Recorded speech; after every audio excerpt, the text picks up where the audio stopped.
నేటిదిన వాక్య ధ్యానం కొరకు 145వ కీర్తన 18వ చరణంలో రాయబడిన వాక్యాన్ని చదువుకుందాం.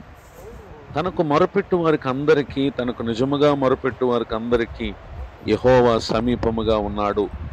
చదవబడిన ఈ వాక్య భాగంలోని దీవెన నా ప్రియులకు మీరు అందరూ పొందుదురుగాక. వాక్య ధ్యానం కొరకే ప్రార్థన. ప్రేమ కలిగిన మా తండ్రి, వందనాలు. నేడు చదివిన ఈ వాక్య భాగం ద్వారా మీరు నాతో, మా ప్రియులతో మీరు మాట్లాడి మమ్మల్ని బలపరచమని యేసుక్రీస్తు నామములో ప్రార్థిస్తున్నాను తండ్రి, ఆమెన్. చదవబడినటువంటి ఈ వాక్య భాగంలో మన ప్రభు వారు ఆయన మానవులమైన మనకు దూరముగా ఉండేటటువంటి దేవుడు ఎంత మాత్రము కాదు. మనం జీవించేటటువంటి ఈ జీవితానికి కారణం ఆయనే. అయితే ఆ గొప్ప దేవుడు ఎవరికి ఆయన సమీపముగా ఉండి మన జీవితాలలో మనము ఆయన సన్నిధిని, సహవాసాన్ని, ఆయన అనుగ్రహించే ప్రతి ఆశీర్వాదాన్ని పొందగలము అనంటే తనకు మొరపెట్టు వారికి అందరికీ, అనగా తనకు నిజముగా మొరపెట్టు వారి అందరికీ యెహోవా సమీపముగా ఉంటారు అనేటటువంటి విషయాన్ని ఇక్కడ దేవుని యొక్క వాక్యం సెలవిస్తా ఉంది. ప్రార్థనా జీవితం మానవుణ్ణి దేవునితో అనుబంధం కలిగినటువంటి స్థితికి కారణమై ఉన్నటువంటి కార్యము గనుక ప్రార్థన ఏ వ్యక్తి జీవితంలో అయితే అశ్రద్ధగా ఉంటుందో ఆ వ్యక్తి దేవుని శక్తికి, దేవుని సహాయానికి అతడు తనను తాను దూరంగా చేసుకునేటటువంటి వ్యక్తిగా ఉంటాడు. గనుకనే కీర్తనకారుడైనటువంటి దావీదు గారు 55వ కీర్తన 17వ చరణంలో సాయంకాలమున, ఉదయమున, మధ్యాహ్నమున నేను ధ్యానించుచు మొరపెట్టుకొందును, ఆయన నా ప్రార్థన ఆలకించును అని తెలియచేయటం గమనించగలం.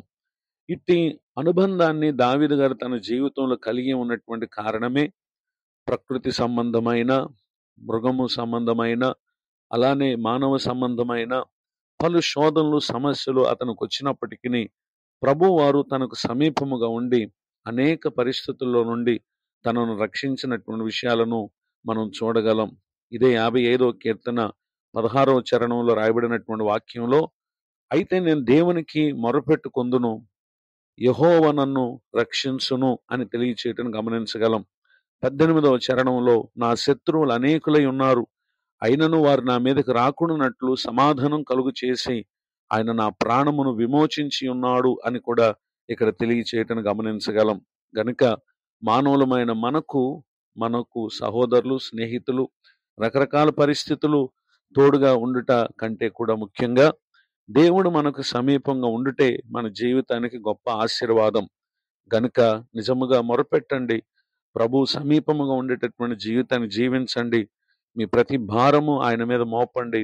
ఆయన ఆదుకున్న వారిగా, ఆయన మిమ్మల్ని కాపాడు వారిగా, ఆయన మిమ్మల్ని భద్రపరచు వారిగా, ఆయనే మీకు జ్ఞానం అనుగ్రహించి సరైన మార్గంలో నడిపించేటటువంటి దేవుడిగా ఉండుటకు పరిశుద్ధాత్మ దేవుడి మాటలు మన కొరకే దీవించునుగాక. ఆమెన్. ప్రార్థన. కృపగలిగిన మా తండ్రి, మీకు వందనాలు. నేడు విన్న ఈ మాటల ద్వారా మా ఆత్మలకు మీరు అనుగ్రహించినటువంటి జీవమును బట్టి స్తోత్రాలు. దైవజనులను, వారి కుటుంబాన్ని, సేవా పరిచయను దీవించండి. కృంగిన వారిని, దుఃఖితులను ఓదార్చండి, ఆదరించండి.